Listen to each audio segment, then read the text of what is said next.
ETF index mutual funds నేర్చుకుని stock మార్కెట్లో రాణించాలనుకుంటున్నారా? వెంటనే ఈ నెంబర్కి కాల్ చేయండి. హాయ్ హలో నమస్తే, welcome back to Suman TV. Germany, మరి జర్మనీ ఇండియన్స్కి మంచి ప్రదేశమేనా? అక్కడ జాబ్స్ దొరకడం సులభమా లేదా కష్టమా? మరి దీనిపైన మాట్లాడడానికి మనతో పాటు ఉన్నారు మేనేజ్మెంట్ కన్సల్టెంట్ సంపత్ సముద్రాల గారు. సార్తో మాట్లాడు.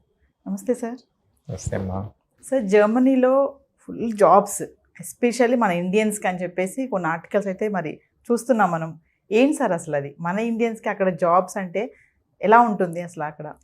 ఆపర్చునిటీస్ లేవు అని చెప్పను నేను, కానీ మీరు అన్నట్టుగా ఇలా కొంత హైప్ రాసింది కూడా వాస్తవమే.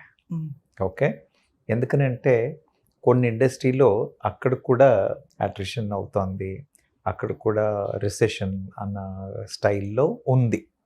కానీ కొన్ని డొమైన్స్లో, కొన్ని స్పెసిఫిక్ ఏరియాస్లో ఖచ్చితంగా ఆపర్చునిటీస్ ఉన్నాయి. ముఖ్యంగా మీరు హెల్త్ కేర్ తీసుకున్నట్టయితే, ఐటీ తీసుకున్నట్టయితే, ఇలాంటి ఇండస్ట్రీస్లో మన కన్స్ట్రక్షన్, ఐటీ కానీ కన్స్ట్రక్షన్ కానీ హెల్త్ కేర్ ఇండస్ట్రీ, ఈ మూడు ఇండస్ట్రీలకైతే ఖచ్చితంగా మంచి ఆపర్చునిటీస్ ఉన్నాయి అని చెప్పచ్చు. మిగతా వాళ్ళకి ఆపర్చునిటీస్ లేవని కాదు, we need to be very choosy. అన్నంత కలర్ఫుల్గా కాకపోయినా ఆపర్చునిటీస్ ఉన్నాయి. అంటే coming to place sir, climate కానీ అది మన ఇండియన్కి సూట్ అవుతుందా? ఓకేనా? అంటే ఇప్పుడు జనాలు యూకే వెళ్ళి ఉంటున్నారు, యుఎస్ వెళ్ళి ఉంటున్నారు. డే టైం అనేది కొంత తేడా ఉంటుంది. The days are little longer and వాళ్ళు జనరల్గా పొద్దుటే 8 గంటలకే డ్యూటీ మొదలెట్టేస్తారు, 8 నుంచి 4 పని అయిపోతుంది.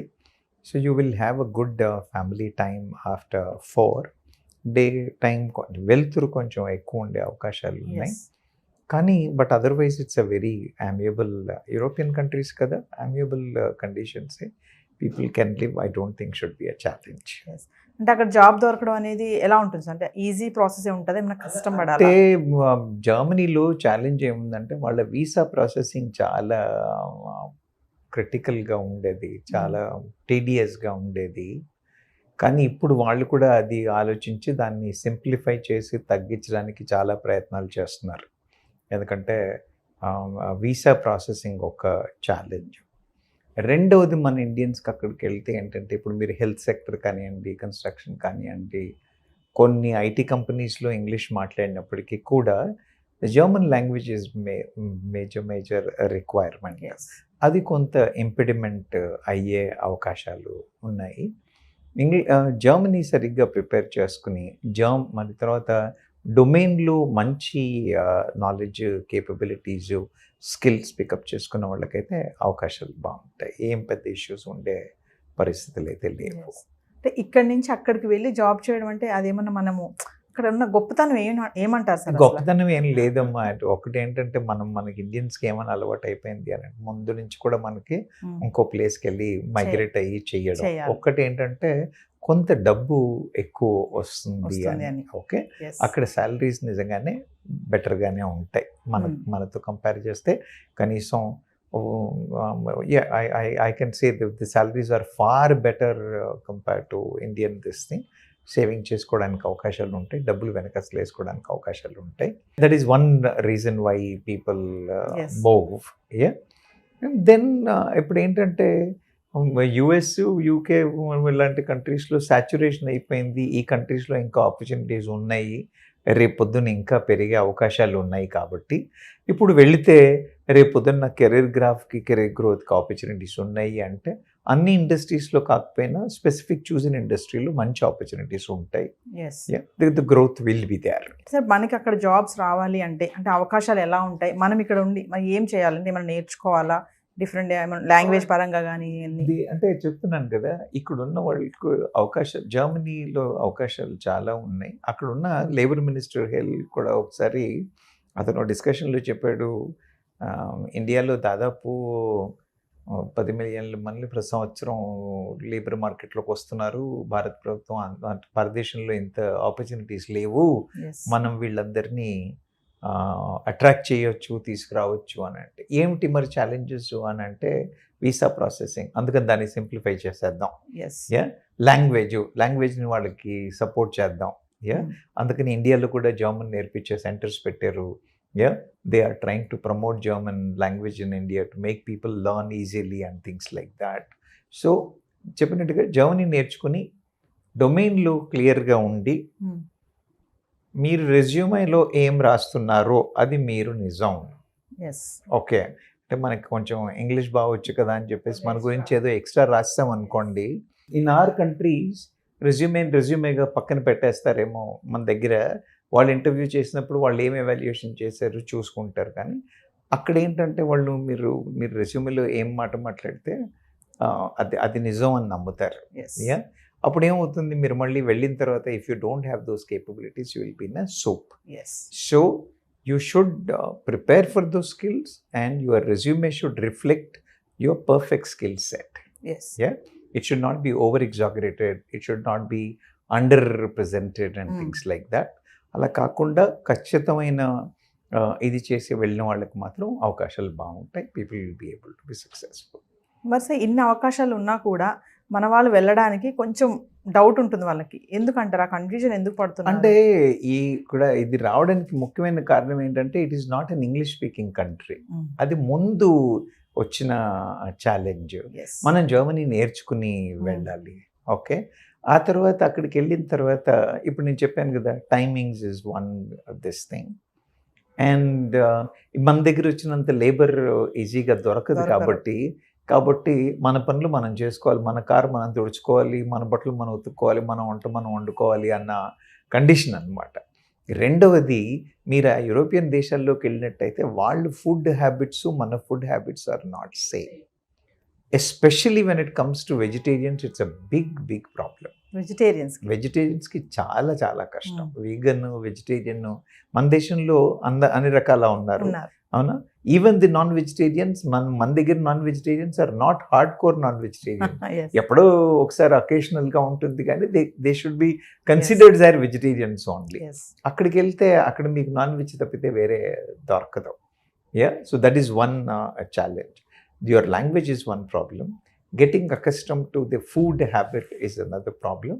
వాళ్ళ కల్చరల్ ప్రకారంగా చూసిన కూడా ఇప్పుడు మనం కదా బయట వెళ్ళడం, డిన్నర్లకు వెళ్ళడం ఇలాంటివి మనకు పెద్ద బుకింగ్ చేసుకోవాల్సినంత సిచ్యువేషన్. కొన్ని రెస్టారెంట్స్లో maybe we need to book a table, కానీ అక్కడికి వస్తే అలా ఉండదు. అక్కడికి వస్తే నువ్వు టేబుల్ ఖచ్చితంగా బుక్ చేసుకోవాల్సిందే, లేకపోతే నీకు దొరకదు. ఓకే, ఆ తర్వాత దొరికినా చెప్పాను కదా, అక్కడ ఫుడ్ మన వాళ్ళకి మ్యాచ్ అవ్వకపోవచ్చు.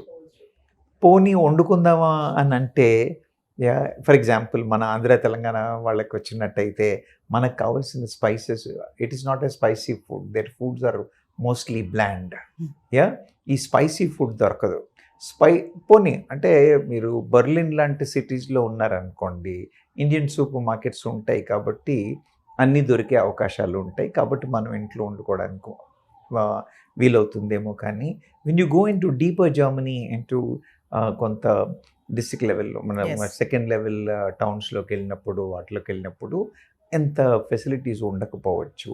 కాబట్టి you should get use to their food and things like that. ఇవన్నీ మన వాళ్ళు వెళ్ళడానికి ఇంపెడిమెంట్స్. అంటే ఇవి వెళ్తే కానీ తెలీదు, ఈజ్ ఎ డిఫరెంట్ స్టోరీ. కానీ ముఖ్యంగా ఇబ్బందికరమైన విషయం ఏంటి అని అంటే, ఒకటి లాంగ్వేజ్, రెండోది వీసా ప్రాసెసింగ్ వాళ్ళది చాలా కాంప్లికేటెడ్గా ఉంటుంది.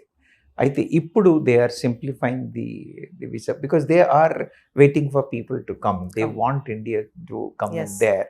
ఇప్పుడు మీరు చూసినట్టయితే 2015లో ఆయన 30,000 మందో 29,000 30,000 మందిని రిక్రూట్ చేసినట్టయితే 2024లో ఇప్పటి వరకు దాదాపు 137,000 మందిని రిక్రూట్ చేశారు. అంటే దాదాపు 500% పెరిగిందని చెప్పచ్చు. 5 అంతలు పెరిగింది. సో వాళ్ళు కూడా వెయిట్ చేస్తున్నారు మన వాళ్ళ కోసం, వాళ్ళు కూడా కష్టపడుతున్నారు. They are also promoting various ideas. తర్వాత అక్కడి ఛాన్సలర్ కూడా మొన్న ఈ ఇండియన్స్ని అట్రాక్ట్ చేయడానికి, మిగతా ఫారినర్స్ అట్రాక్ట్ చేయడానికి దాదాపు ఒక 30 ఇనిషియేటివ్స్ వాళ్ళు తీసుకున్నారు. లాంగ్వేజ్ కానివ్వండి, వీసా కానివ్వండి, ఇక్కడి నుంచి అక్కడికి వెళ్ళిన తర్వాత కల్చర్ అక్లిమటైజేషన్ కానివ్వండి, ఇవన్నీ చేయడం కోసం వాళ్ళు కూడా శతవిధాల ట్రై చేస్తున్నారు. Because even they want a good manpower to be there. వాళ్ళ దగ్గర కూడా skilled people are not there. They are eagerly waiting and they understand that Indian market has that kind of manpower. Yes. If they are trained on this, it can be attracted. And కాబట్టి ఖచ్చితంగా అవకాశాలు ఉంటాయి. Sir, ఈ job search చేసే క్రమంలో వాళ్ళకి అంటే ఎదురయ్యే ప్రాబ్లమ్స్ ఏమన్నా ఉంటాయా? ప్రాబ్లమ్స్ అని ఏం లేదమ్మా. మేక్ ఇట్ ఇన్ జర్మనీ అనే ఒక సైట్ ఉంది, గ్రేట్ డ్రీమ్స్ అనే ఒక సైట్ ఉంది. ఇలాంటి వాటిని యాక్సెస్ చేసి మన వాళ్ళు డీటెయిల్స్ తీసుకుని వాటి మీద వర్కౌట్ చేసినట్టయితే there are lot of guidelines available, lot of agencies in India which are working towards promoting candidates in Germany. కాబట్టి సపోర్టింగ్ ఏజెన్సీస్ ఉన్నాయి. Yes. థరో రీసెర్చ్ చేసి థరోగా అండర్స్టాండ్ చేసుకుని వెళ్ళినట్టయితే ఇబ్బందులు ఏమి ఉండే అవకాశాలు లేవు. సో ఫైనల్లీ ఓకే వచ్చేసింది, నేను అక్కడ వెళ్ళాను, జాయిన్ అయ్యాను. అక్కడ ఓనర్స్ డిఫరెంట్ ఉంటారు కదా, మనకి అక్కడ కంపేర్ చేసుకుంటే వాళ్ళని మనం ఎలా ఆకట్టుకోవడం అంటే అట్రాక్ట్ చేసుకోగలుగుతామా? ఇది చాలా చాలా చాలా ఇంపార్టెంట్ విషయం. మంచి ప్రశ్న అడిగారు. ఇక్కడ మనం వీఆర్ వెరీ గలిబిలి అమ్మా. మనం ఇప్పుడు చెప్తున్నాను కదా, నేను మిమ్మల్ని ఒక్కసారి వచ్చి కలిసి హలో అంటే మీరు నా ఫ్రెండ్ అయిపోతారు, అంతే. మనం సరదాగా మాట్లాడుకుంటాం. అక్కడ ఫ్రెండ్షిప్ చేయడం అంత ఈజీ కాదు, అంత త్వరగా నమ్మరు. ఆ తర్వాత ఇంకొకటి, ఫర్ ఎగ్జాంపుల్ నేను మీతో మాట్లాడేప్పుడు I will try to camouflage things some times. అవునా, మిమ్మల్ని హర్ట్ చేయొద్దనో, మీరు నా గురించి చెడుగా ఆలోచించుకోవద్దనో, మన దగ్గర పక్కవాడిని హర్ట్ చేయొద్దు, పక్కవాడు మన గురించి తప్పుగా ఆలోచించకూడదు అనేది చాలా ఉంటుంది. కాబట్టి మనంగా ఉండం. మనంగా ఉండం. వాళ్ళు అలా కాదు, వాళ్ళు straightforward. No I don't like it with you అని స్ట్రైట్గా చెప్పేస్తారు మీ మొహం మీద. No you don't say right, this is not correct, this is not the way it should be done, I don't think. They are blunt, they are straightforward, they are blunt. ఇవి మన వాళ్ళు ముందు అలవాటు చేసుకోవాలి. లేకపోతే అక్కడికి వెళ్ళిన తర్వాత నిజంగానే ఇబ్బందిగా ఉంటుంది. మనం ఏదో అనుకుంటాం, ఎదుటివాడు దాన్ని సరిగా అర్థం చేసుకోడు, ఎదుటివాడు ఏదో అంటాడు, మనం అర్థం చేసుకోడు. అయ్యేసరికి ఏమవుతుంది, మనం కొంచెం ఎమోషనల్ డిస్టర్బెన్స్కి, స్ట్రెస్కి ఫేస్ అయ్యే అవకాశాలు ఉంటాయి. కాబట్టి అక్కడ జనాలు చాలా బ్లంట్గా, స్ట్రైట్ ఫార్వర్డ్గా ఉంటారు. ఇప్పుడు చెప్పాను కదా నేను, మీరు రెజ్యూమేలో because I want to impress I should be called for interview అని చెప్పేసి నేను 2 ముక్కలు ఎక్కువే రాసుకుంటాను. అవునా కదా? May not be with ill intention, not to cheat or anything like that. Exactly. నా ఇంటర్వ్యూ పిలిచిన తర్వాత నేను I will be able to manage అని చెప్పేసి విల్ రైట్. ఆ తర్వాత మనకి ఇంటర్వ్యూ పిలిచిన వాడు కూడా రెజ్యూమే చూసి ఓకే మాట్లాడదాం కదా, మాట్లాడినప్పుడు వీడి సత్తా ఏంటో తెలిసిపోతుందిలే అన్న యాటిట్యూడ్లో మన వాళ్ళు ఉంటారు. అవునా కాదా? అక్కడ అలా కాకుండా ఇది ట్రై టు, అంటే మీరు చెప్పిందే వేదం లాగా, ఓకే నువ్వు అన్నావు కదా, నీ కాగితంలో ఇది చెప్పావు కదా, so they take it for granted. అందుకని డొమైన్ స్కిల్సే, డొమైన్లోనే కానివ్వండి, వేరే మీ అడిషనల్ స్కిల్సే కానివ్వండి, మనం మాట్లాడేప్పుడు చాలా జాగ్రత్తగా ఉండాలి. అవి పొరపాట్లు చేసినట్టయితే you will unnecessarily have a lot of stress. అక్కడికి వెళ్ళిన తర్వాత కూడా ఎలా అవుతుంది అని అంటే, ఇది ఒకటి వాళ్ళు ఉండే కల్చర్, వాళ్ళు ఉండే స్వభావం అనేది కొంత తేడా. కాబట్టి మనం ముందే మెంటల్గా ప్రిపేర్ అయ్యి వెళ్ళడం, అలాంటి విషయాల్ని హ్యాండిల్ చేస్తాను అన్న ధైర్యం తెచ్చుకొని వెళ్ళడం, అక్కడికి వెళ్ళగానే వాటిని సర్ప్రైజ్గా కాకుండా, అవునా నాకు ఇది ముందే తెలుసు, I am prepared for this అన్న యాటిట్యూడ్తో వెళ్ళారనుకోండి. ఇక చెప్తున్నాను కదా, మన వాళ్ళందరికీ పొద్దుటే 8 గంటల డ్యూటీకి వెళ్ళే అవకాశాలు ఉండవు. 10 హైదరాబాదీలకైతే 10 గంటలకని డ్యూటీ స్టార్ట్ అవ్వదు అన్న మైండ్ సెట్. మనం రాత్రిళ్ళు 11-12 గంటల దాకా ఆఫీస్లో వర్క్ అయ్యేంత వరకు మనం వెళ్ళం. టైం అయిపోయిందని వాడు లాక్ వేసుకుని పోయినా నేను నాకు వర్క్ కంప్లీట్ చేసుకుని వెళ్తానని కూర్చుంటామేమో. We don't mind extending our times. Their culture is not like that. They close it. Office hours అయిపోయిందంటే office hours, private life is private life. మన ఇండియాలో ఇంకా మనం అలా అలవాటు పడలేదు. Lot of our personal time also will give it to our jobs. అవునా కదా? సో ఇవన్నీ కల్చరల్గా కొంచెం ఇబ్బందికరంగా ఉంటుంది కొత్తలో పోయినప్పుడు. But I'm sure people get use to. Finally అంటే జర్మనీలో ఈ జాబ్ ఆఫర్స్ మన ఇండియన్స్కి అంటే దీన్ని ఎలా చూడవచ్చు అంటారు? ఇట్స్ నేనైతే ఖచ్చితంగా ఇండియా వదిలి వెళ్ళమని ఎవరిని అడ్వైస్ చెయ్యను. ఓకే, కానీ అవకాశాలు ఉన్నప్పుడు ఇప్పుడు యుఎస్లో వెళ్ళి స్ట్రగుల్ అయ్యిన దానికంటే, అవునా, యుఎస్లో ఆపర్చునిటీస్ లేవు, స్ట్రగుల్ అయ్యి అవుతున్నాము, కెనడాకి వెళ్దామని చూస్తున్నాము. ఇలాంటి కంట్రీస్లో ఎక్కడైతే డిఫికల్టీ ఉందో, లాంగ్వేజ్ పరంగా ఇబ్బంది లేకున్నా మిగతా కెరియర్ పరంగా అంత కంఫర్ట్ లేనప్పుడు ఆ దేశాలకు వెళ్ళిన దానికంటే జర్మనీని ఎక్స్ప్లోర్ చేయడంలో తప్పు లేదు. జర్మనీతో ఎక్స్ప్లోర్ చేయడంలో తప్పు లేదు. మీరు మెంటల్గా ప్రిపేర్ అయ్యి ప్రాపర్గా ప్రిపేర్ అయితే వాతావరణం చాలా బాగుంటుంది, ఆపర్చునిటీస్ చాలా బాగుంటాయి. అర్థమైందా? ఒక్కసారి మీరు ఆ కల్చర్కి మోడిఫై అయ్యి ఆ డైటరీ హ్యాబిట్స్ని కూడా కొంత మీరు ట్వీక్ చేసుకోగలిగితే I think people will have good career and good life there. Thank you sir. Thank you.